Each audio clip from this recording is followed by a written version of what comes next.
Hello, everyone. Good morning, good afternoon, good evening. Wherever you are, welcome to Meet Menaca episode 50. It is a milestone for sure, and it really takes me back to how this show was started within 10 days, just with a handful of people. Dreams do come true. And thank you so much for each and every one of you for supporting us to grow. We are hoping that you support us to grow further and spread our messages far and wide. Thank you once again. Today, we have another eminent speaker speaking about understanding menopause. We are having Lakshmi Velai speak about it as a subject expert. Before we go into it, it's really another important subject we shy away from. And that is the talk show's aim is to face head on the social stigma and make sure these things are spoken about very openly. And I think it's really time to talk. Lakshmi Velaidhar, she has many accolades. She's MB, CHP, MR, COG, MD, and it is such a pleasure to have her here. And menopause is a natural part of aging process for women, but it can be difficult. And I think, particularly in certain cultures, it's even more difficult to talk about them. So symptoms vary from woman to woman, and I'm no expert. So I rather leave it to the expert to talk about it. Lakshmi Veladhar, she's a consultant obstetric and gynecology at Barts NHS Trust with a keen interest in fetal medicine, fertility, pregnancy complications, and all aspects of gynecology. She's the lead of obstetrics and fetal medicine at Newham University Hospital, a great communicator. She's a teacher and an examiner for undergraduates and postgraduate medical degree students. So it's important for Lakshmi to also give back, and she leads local and international charitable projects to improve women's health. So I am honored to have her on the platform today and host her, and I can't wait to hear what Lakshmi has to share about menopause. A very warm welcome to you, Lakshmi. Thank you so much, Menaca, for inviting me to this platform. I'm very grateful because this is a topic that often, as you said, is being shied away. And I think it is time that we bring this topic to the public, make it more visible, and awareness is a must. And I'm glad that you have invited me. Thank you very much. Sure. Thank you so much. Menopause is quite, obviously half the population, has it, menopause. It is symptomatic or asymptomatic. That I think is a bit different. But they say 1 in 4 women will experience serious menopause symptoms. And also, as we women are talking more about gender equality and going into careers and leadership roles, and most of the time we are at that time 45 to 53, because according to the research, it's around 52 averagely when women start getting these leadership roles as well. So I think it's important to talk about these things. In your opinion, what is menopause and when does it usually happen? Thank you. So before I talk about what is menopause, I think I wanted to say how this word menopause came. So I want to take you back in history. That happened 200 years ago by a French physician called Dr. Dagada, Charles Dagada, who first published his article called Menopause. And he also, so what he said was, it is the critical age of women.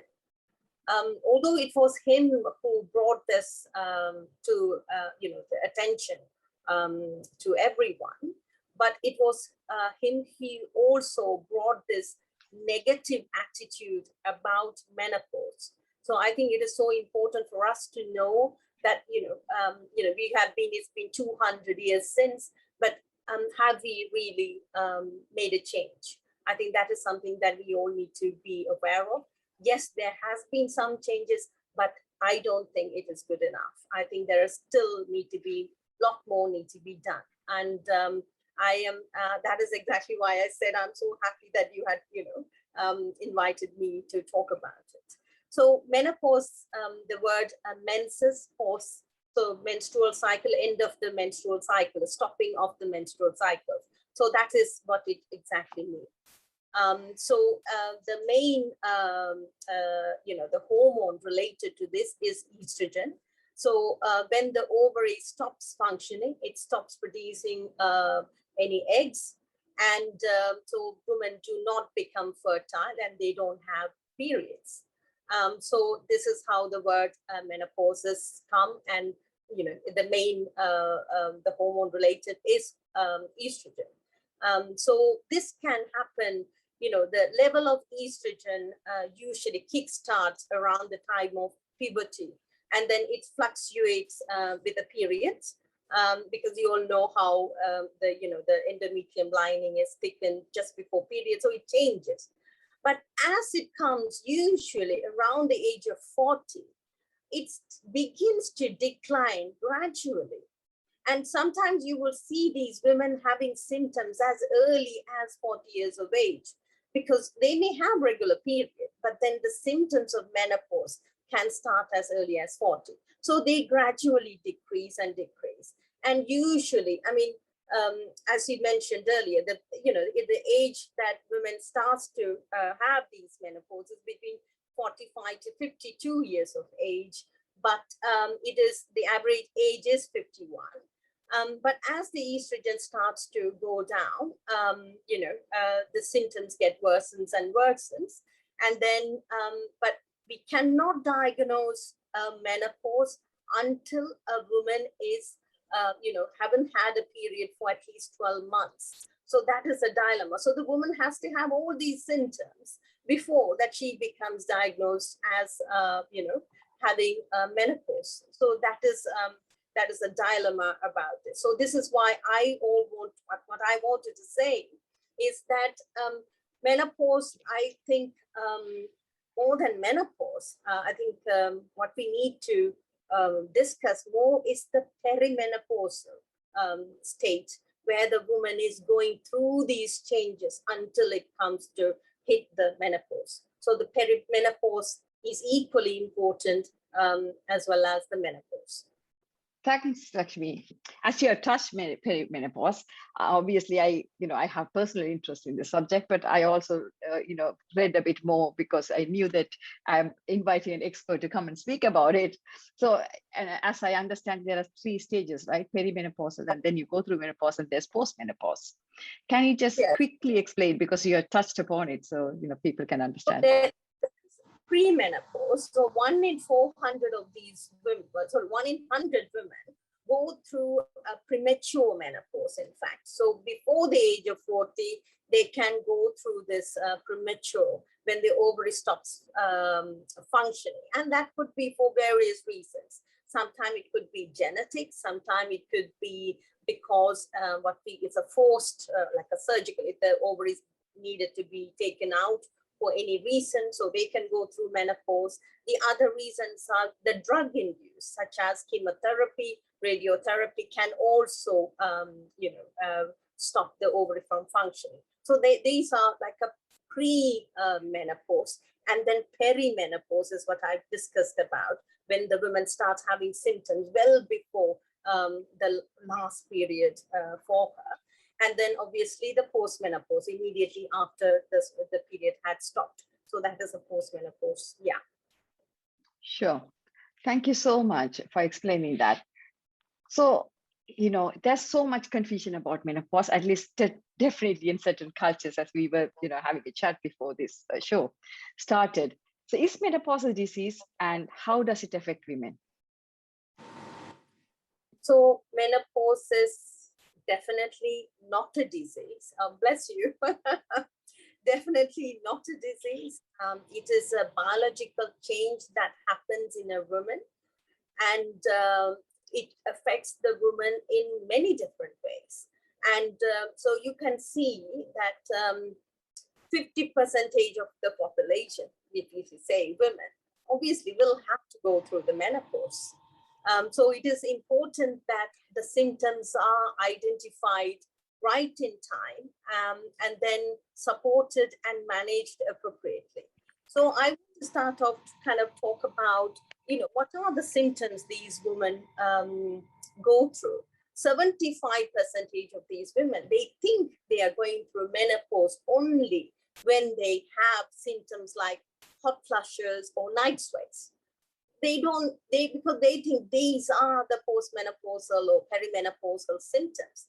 Yes, it is true. It can be quite debilitating having those symptoms, and there are lots of things that can be done for that. And but there are lots of other symptoms which I think I really would like to kind of go through that. So let's talk about it in the brain. What are the symptoms that these women can go through? Apart from these hot flashes and night sweats, the other ones are depression, anxiety,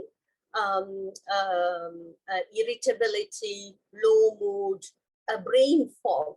Often these women say they have this brain fog. They're not sure why this is happening. They're having periods, but these things are beginning to happen to them. And obviously, so as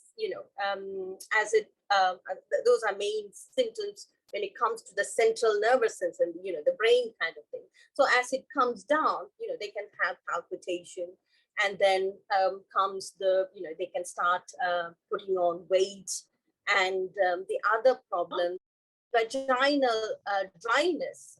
So there is the vaginal dryness, and the other important thing, which I think affects not only the women, men too, it is a lack of sex drive, what we call it as a libido. It does put them through lots of, relationship issues, even divorce, they can get to such changes. And obviously the biggest things, I think often these women are go from one specialty to the other is this urinary problems. They tend to have urgency, recurrent urine infections, so these things can all be related to either the perimenopausal symptom or postmenopausal symptom. But one of the other things I wanted to say, not only that, most of these women, if they are not, the menopause also has got this, the health risk, such as, they are at risk of coronary heart disease, like heart attack. And the other things are like osteoporosis. So they are very prone to having thin bone and prone to having fractures. Dementia is another thing. So there are lots of things that can happen to these menopausal, and it does put these women at a disadvantaged position. So it is important, it is well recognized and managed. Thank you so much, Lakshmi. So you mentioned that these women have these symptoms like hot flushes, night sweats, mood swings. How can these symptoms be managed in that case? Obviously, every individual needs to be managed to their symptoms. They need to be, the treatment need to be individualized, because it is not only the symptoms that matters, but you do need to identify their risk factors. So if they are heavy smokers, they're taking alcohol, and they are very obese, obviously lifestyle changes is equally important to kind of look into when we are managing these women. And sometimes these women have got a, like a mother who would have had a breast cancer, or someone, there is a risk of this genetic, you may have heard the BRCA genes. So if they are, if these things are, at risk factors, you do need to individualize their care and manage them. So, and let's say for hot flashes, what do we do for hot flashes? Things, simple things.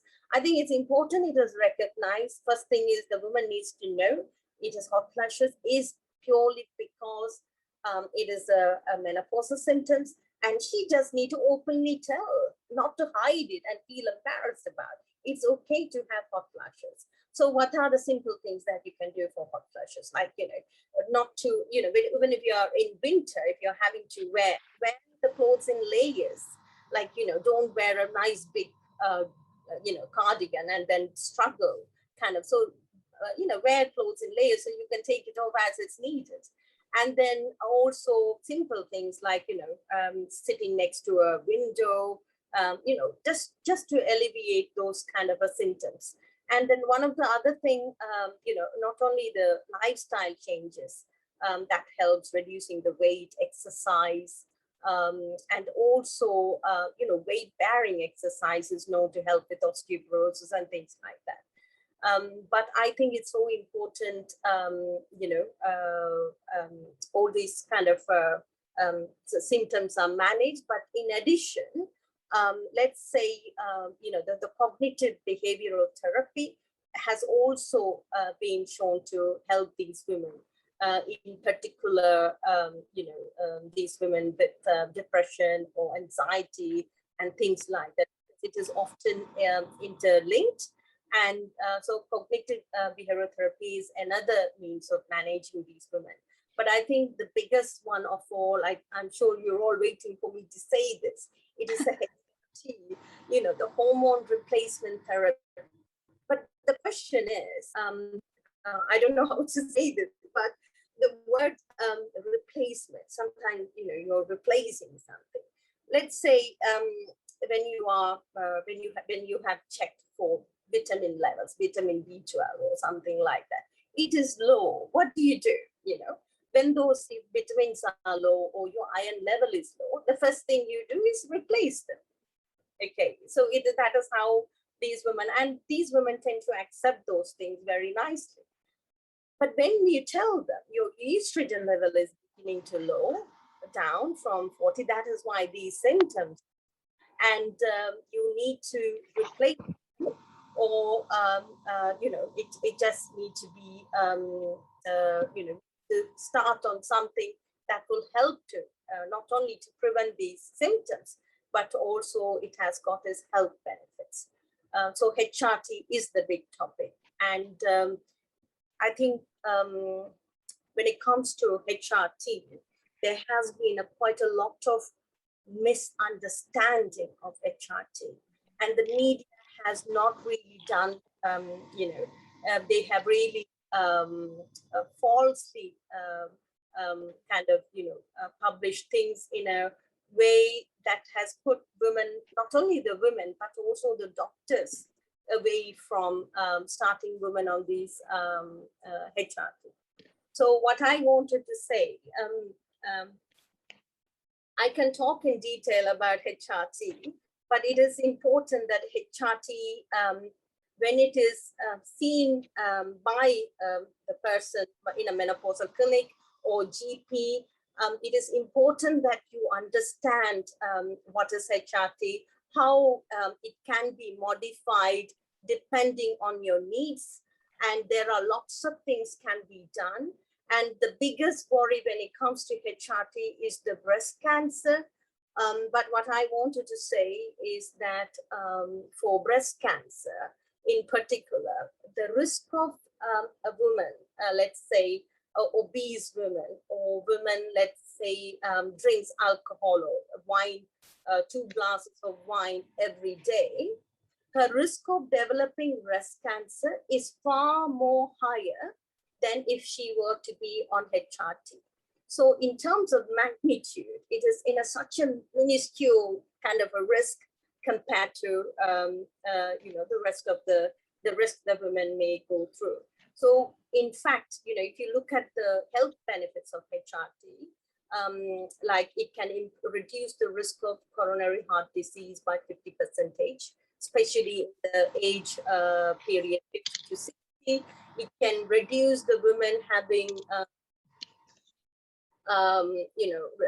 fractures and the osteoporosis related problems. If we say it makes the woman feel good, and she wants to feel good, she will not lose her job. She will be more positive. She will be living a healthy, happy life.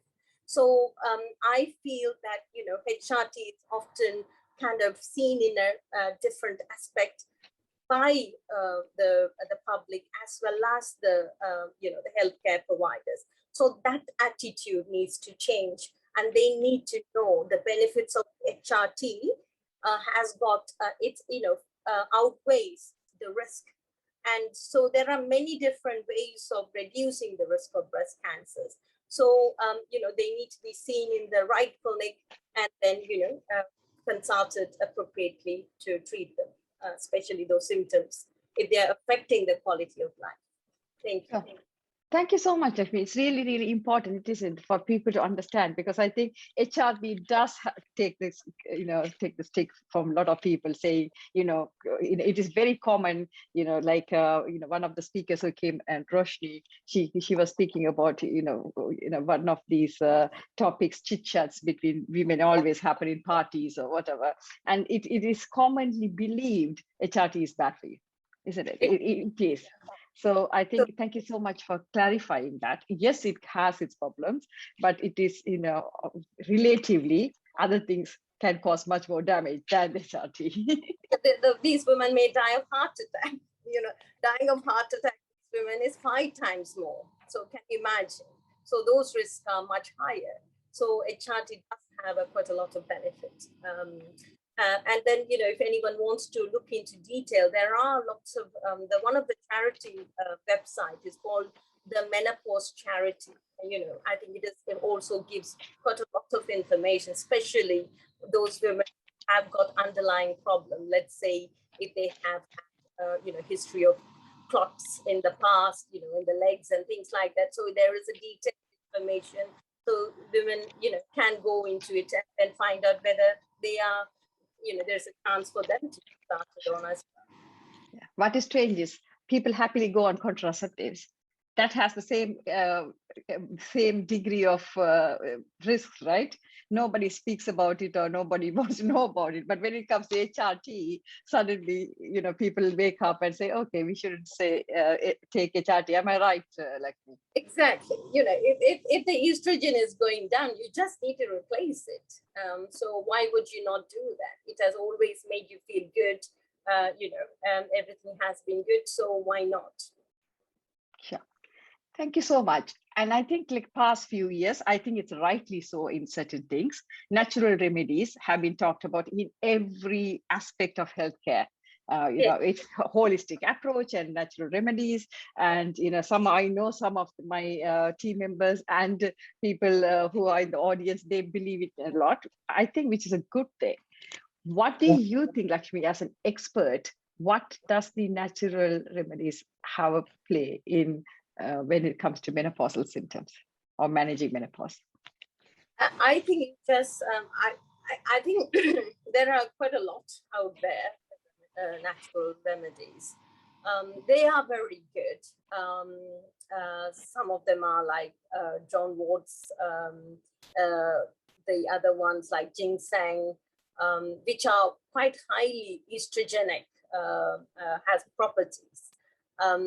And so it is very important to understand these ones have not gone through proper regulation as for through the drug pathway.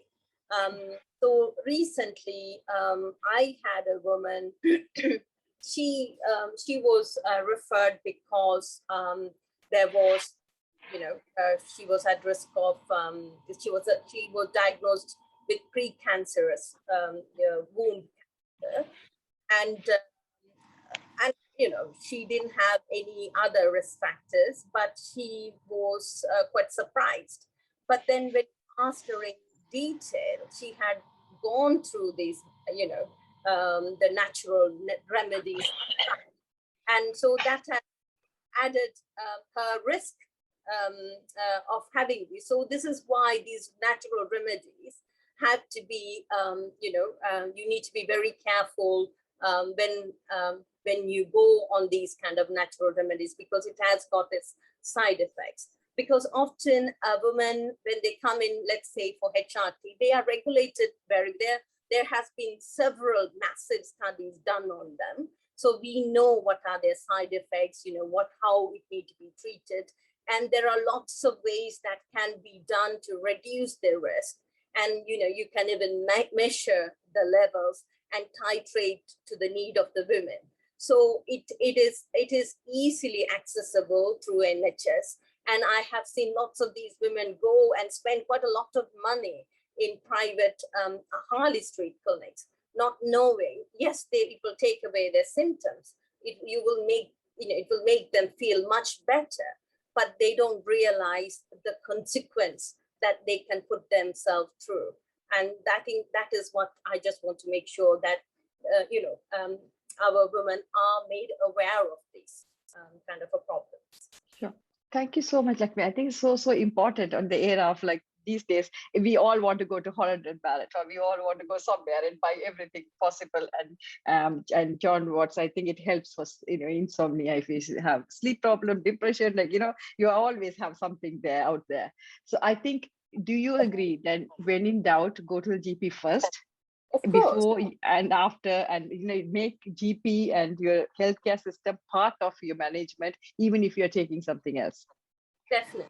I think it's important to disclose those information as well, because if you have had some underlying problem, like some of these medications can interfere with like aspirin, warfarin, and things like that, and it can increase the metabolism of some of the medications. So if you have not disclosed them, and then they may be thinking why this medication is not quite working, if you had not quite disclosed these information. So it is extremely important to disclose. And also knowing about, menopause itself. When you're going to see your GP, you say, well, although I'm starting, it had improved my symptoms, I think these could also be related to my, the perimenopausal symptoms. And then to kind of give these women the GP that, they only have 10 minutes of consultation. They will not have time to go through each and every of your symptoms to say, yes, you're going through menopause. They will, identify ways of finding a pathway. Let's say if you're present with palpitation, they will say, yes, you have palpitation. I think let me refer you to the cardiology clinic. And so your pathway is completely gone in a different direction. But by the time the woman has come, they would have spent like 3-4 years not knowing why these symptoms are. And then, only thing you have to do is start them on HRT or, identify. And then within 2-3 weeks, they're back to normal. And they were like, why we were not informed? Why we didn't know anything? Things like this could have been, improved with such simple measures. And that is, I think, is quite, it's a worrying thing that awareness, not only the public, it's just the healthcare professionals aren't aware. Even the pharmacist, I think there is quite a huge gap in terms of knowledge.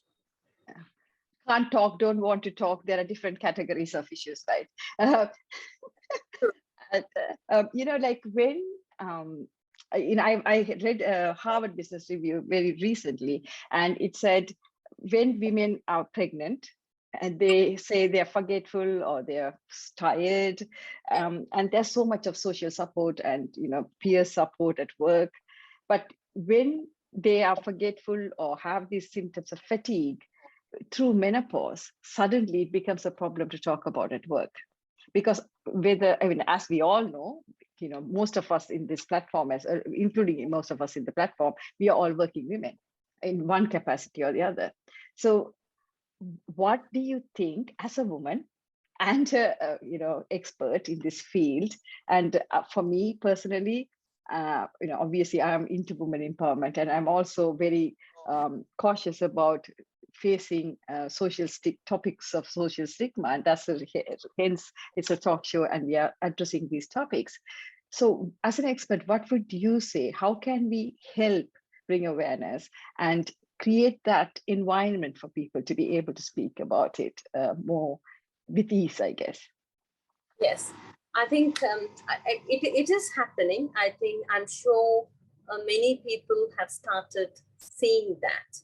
I think the awareness of looking out for symptoms of menopause is happening, especially in NHS. I think lots of measures are now taken. It's not enough. It is beginning to happen at workplaces. I think it's extremely important, these women are taken seriously, because if you think 30 to 40% of the women are in the menopause kind of a work environment. They are retiring, or there are quite a lot of them.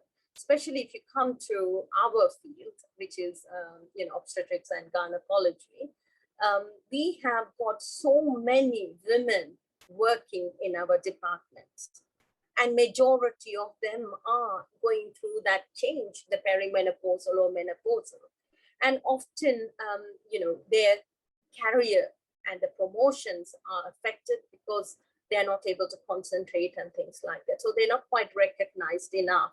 And so there should be a holistic approach for these women, supported by these line managers, need to attend these courses, make aware of these. So when a woman comes and says, all of a sudden when they're being appraised, the performance is going down.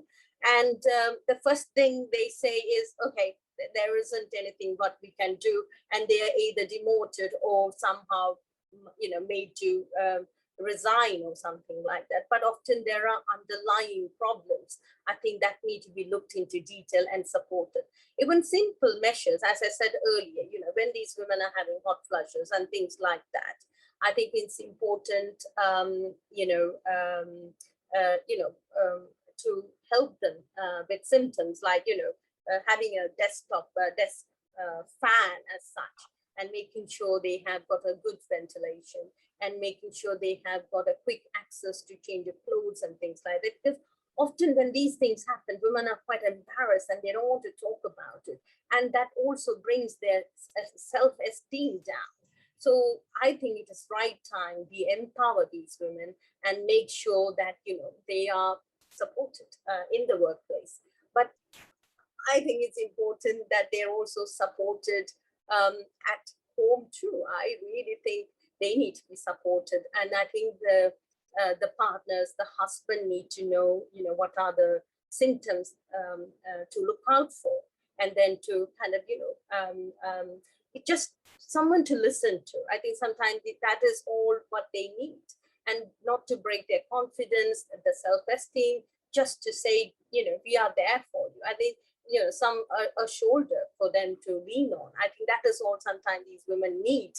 They don't need anything else. I think the awareness should start as early as even the school age, because they talk about, at school, they talk about the prevention for, like, sexually transmitted diseases and things like that. They are much more focused. But why not about menopause? Their mother can go through menopause, and those are the things I think need to be started as early as from that young age, so that when they grow, they know what to be looking at, and they can support as a family and eventually the workplace too. Thanks, Lakshmi. It's also important. So it's really nice to hear experts speaking about it, rather than me talking and saying, oh, we must talk about it. So it's really a pleasure for an expert to come and talk about these things. So you previously mentioned that going through menopause also can cause osteoporosis, and it is very common amongst Asian women, as we all know. Do you think there are other options available other than HRT for that? I mean, those women who wants to avoid HRT for various reasons, medical reasons, so be it. So there are many options. I think it is true, our Asian women in particular, they do not have that, you need muscles to strengthen your the bones. And therefore, weight-bearing exercise, along with jogging and running and things like that, the weight-bearing exercise is equally important to, strengthen lifestyle changes. But simple measures, sometimes like, the calcium, vitamin D, those can also be started so that it delays the onset of osteoporosis. Because I think I'm sure that, we all know that we are at a very high risk of having these problems. So if not HRT, take every measures to try and prevent them. Sure. Thank you. Because I think these things are really important, for all of us to know about. So, we did touch upon like how the menopause can impact on women's performance, career growth, how the, families can support. First of all, a big kudos for all the men who came today on the platform to support and know and learn about this, because it is so, so important. Understand, it's all starts with awareness, right? Because if you don't understand what is going on, you won't be able to support your spouse, your child, your family or a friend. So it's really, really important. It starts with it. And I'm so proud of every man who came to support and listen to this today. So a big kudos to you all. We cannot leave the men out. So I read recently that men could also go through menopause. Is there a truth in it? And as an expert, Lakshmi, I am all ears to listen about what does happen there. I really don't want to comment on that because it's completely different for it is you can't compare what women go through to what men it is a gradual changes that happens. So by the time all this testosterone stops working, it is probably we are talking about age 70, 80, we're hitting that. But women, women have got quite a large proportion of their life being spent on that menopausal kind of a stage, which I think that is why the women's, the menopausal issues need to be taken seriously, because because now they're living to the age of 80, 90. But if the quality of life is not so good enough, so it just quite unfair. So I think it is important that awareness is there, they're looked after and managed appropriately. Sure. Thank you. It's a good topic you touched there. Our life expectancy is becoming longer and longer. So we start our perimenopause early or premenopause sometimes, but we do hit the postmenopause stage. And then do you think it gets better after that? And if men are getting that menopause a bit later, do you think at some point it will be the reverse? Women would have settled down by then. Yes, I mean, usually the menopausal, as I said to you, there is menopausal symptoms only last maximum 4 years. But as I mentioned earlier, there are lots of health disadvantage of having a menopause for women. So this is what we need to focus on in terms of osteoporosis, the heart problems, the dementia, obesity, and can all these be related? Yes, there is no, to be honest, I often use, everyone thinks that if a woman is on HRT, it need to be stopped at the age of 60, they no longer need it. I don't think it is the case anymore. I don't think there is any age limit on these. As long as the quality of a woman's life is better, I think it should not be discontinued at any point. As long as, they're monitored quite well, they have been well informed, what are the things to be looking out for. If there's a breast cancer, to show them how to examine and to seek, medical advice without any delays. So why not? I think that is, those are the things I think we need to be looking at. But when it comes to men, I think it is a reflection from the women. So if the woman is not so happy at home and it kind of has got a reflection on them, and that is the case, is it not? Often, if that one person is quite low in mood and then anxious, irritable, it kind of reflects onto the other person as well. So I think, so there are other measures, as I mentioned, like cognitive therapy and things like that are available as well. So these should be looked into, and then so the couples don't have to go through that difficulty, because often it is not just the woman who is going through, the whole family is going through that changes. Sure. Thank you so much. Lakshmi. It's really, really important topic, and hopefully we have all have learned a bit more about what happens through the menopause. For all of us and friends and family members as well. If you want people to go away today and take away 5 things, it's a must know about menopause, men and women, what would they be? I would say menopause is not a disease, it's a biological change. So be there to support, and there should be an awareness well in time. So don't wait until it happens. Make sure that you are informed about it. So when you start having the symptoms, or when your sister or mother or anyone going through the symptoms, just guide them along. These are the things that, it is happening. There are, treatments or management available for these women. And the other thing is, HRT has got far more beneficial properties. So it outweighs the risk, in fact. So I want them to be going away saying that, HRT has got better, it has got very good properties. And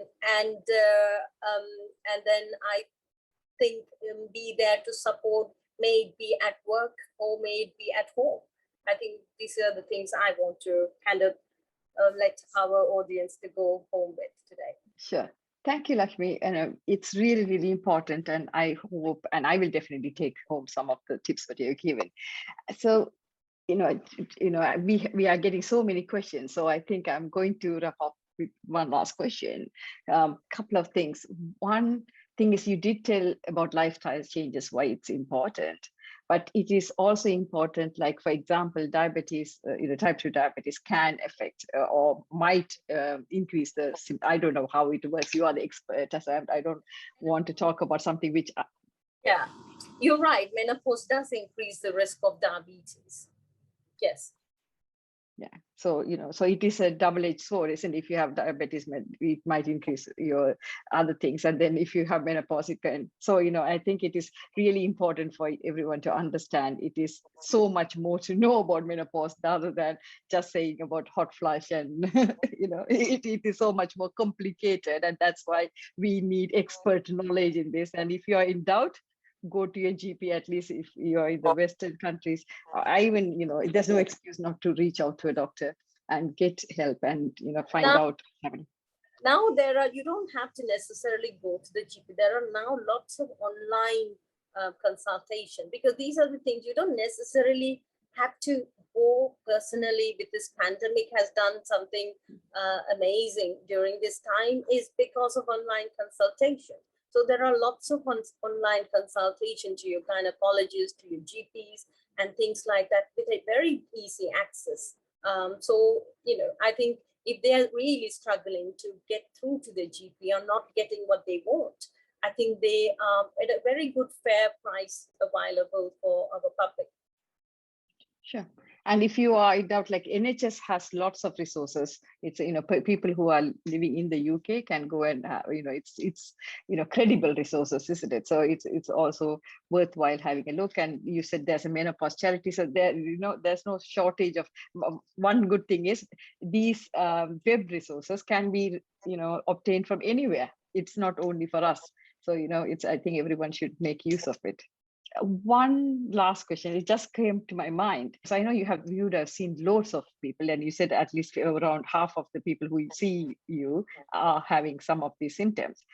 Can you tell us someone who comes on top of your mind about how the menopausal symptoms can be managed and their life actually can be changed because of that management?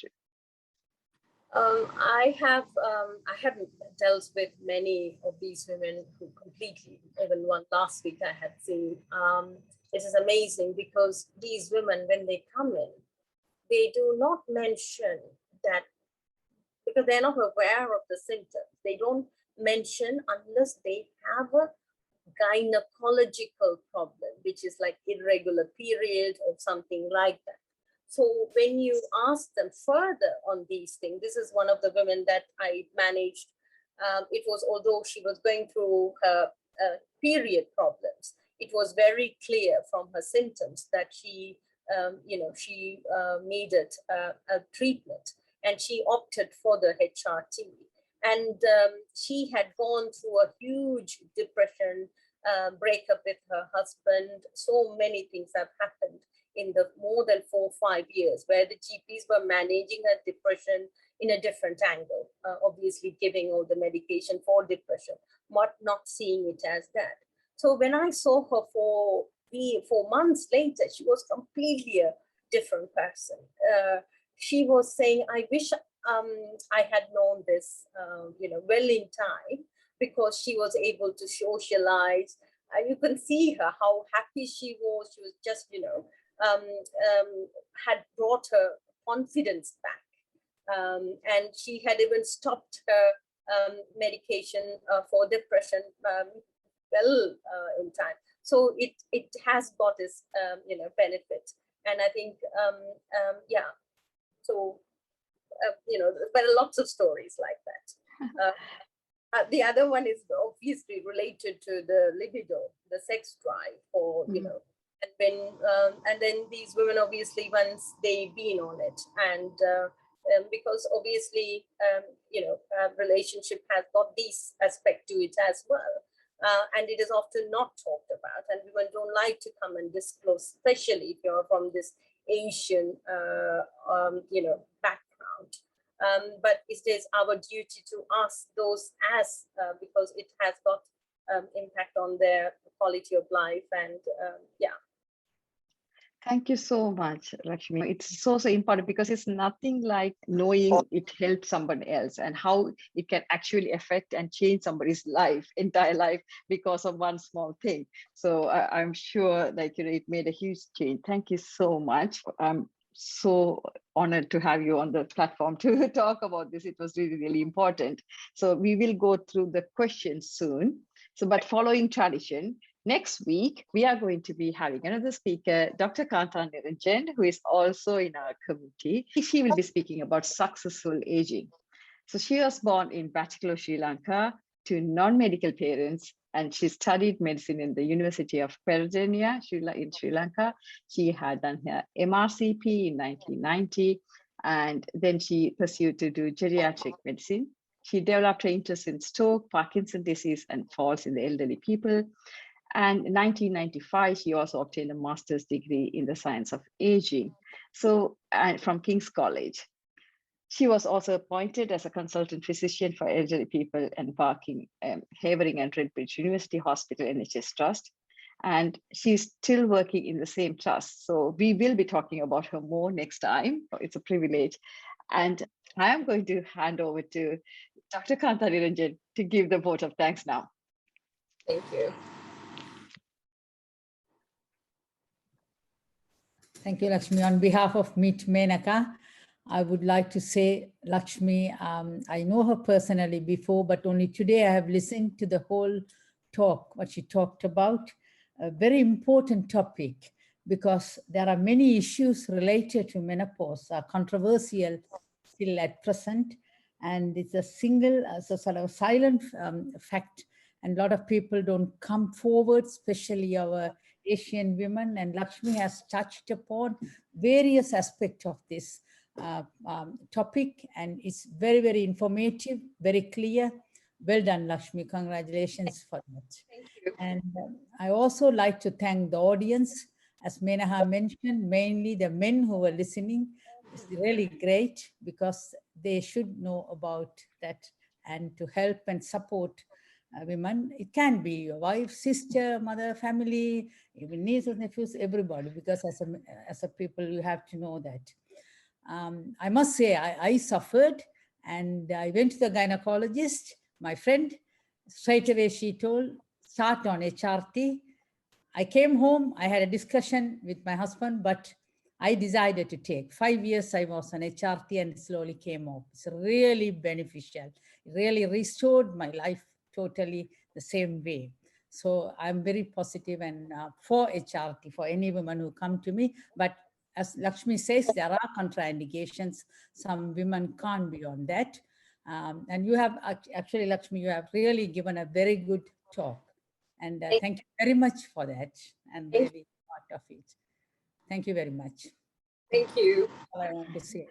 Sure. Thank you, Kata. Thank you, Lakshmi. There are so many questions. So I am going to be taking a couple of questions when we are live on Facebook before we wrap it up.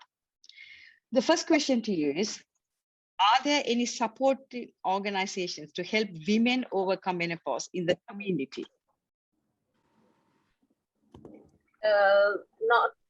Not that I know of, but we are starting for our medical staff and where I work. So I'm on that. But within the community, I don't think there is. But there is certainly, when I mentioned about the Menopause Charity, it has got access to anyone can access information, and they will be directed in the right. But certainly, if anyone is willing to kind of coordinate things and they want me to be part of it, I am more than happy to be part of it to help our community. Sure. Thank you, Lakshmi. We were planning for a long time, but we are planning to maybe do some webinars and, more of a teach than just speak about it. But obviously, as everyone knows, it's a social cause, and there are, restrictions on time and resources. So if we can, we will definitely do it. Thank you so much for putting yourself forward for that. Next question to you, Lakshmi, is, someone has a medical condition, will it trigger early onset of menopause? So I don't know what medical condition, to be honest, because I haven't been given the information. I guess some of the medical conditions can, am I right?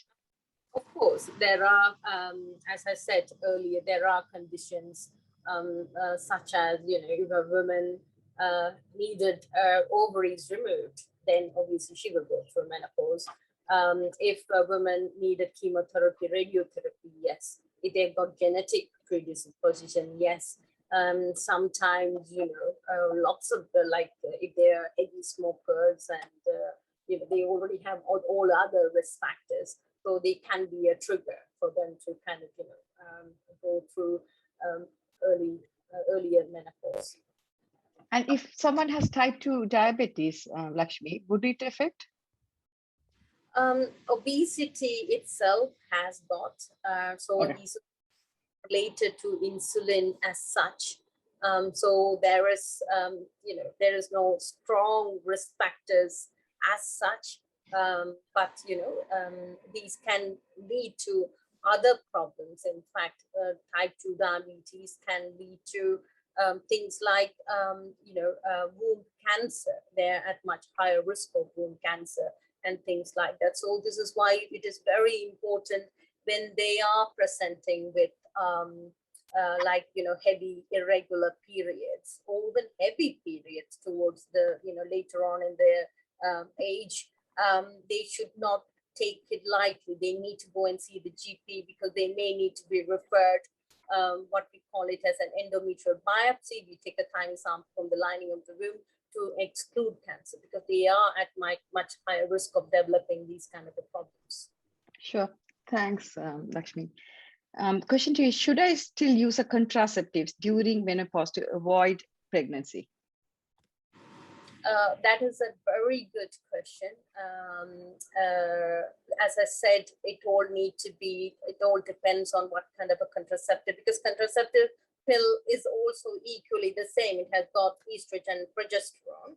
And if it is counteracting, you may be able to even continue contraceptive as an HRT, but dosage may be different and it can be titrated. But as I said, the progesterone is there to help with the lining of the womb and prevent those kind of an issue. It is the estrogen that is needed.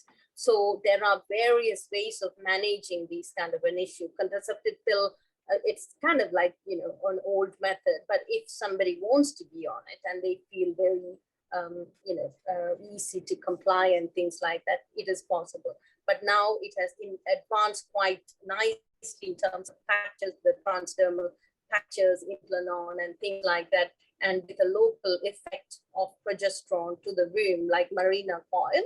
And so it does not have a systematic effect. And so it does reduce the risk of breast cancers and things like that. So obviously, they need to be seen with a specialist to go through all the options available for them, rather than saying just continue the contraceptive pill. Sure. Thanks, Lakshmi.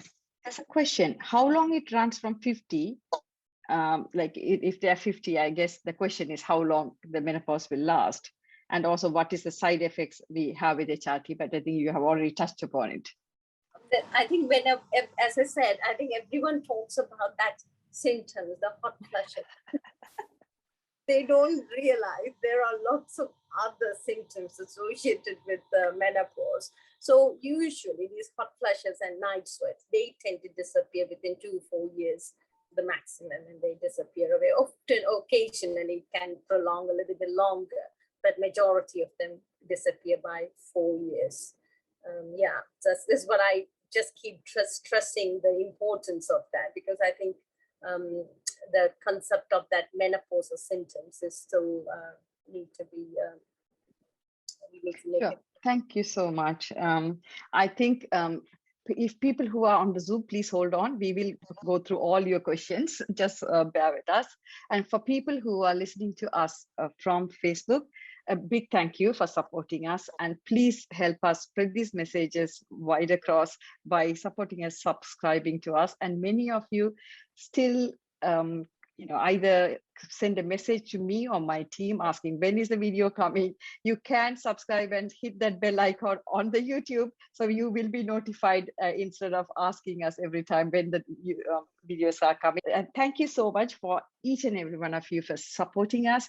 We will see you next week with Dr. Kanta Niranjan talking about successful aging. Until then, it's time to say goodbye.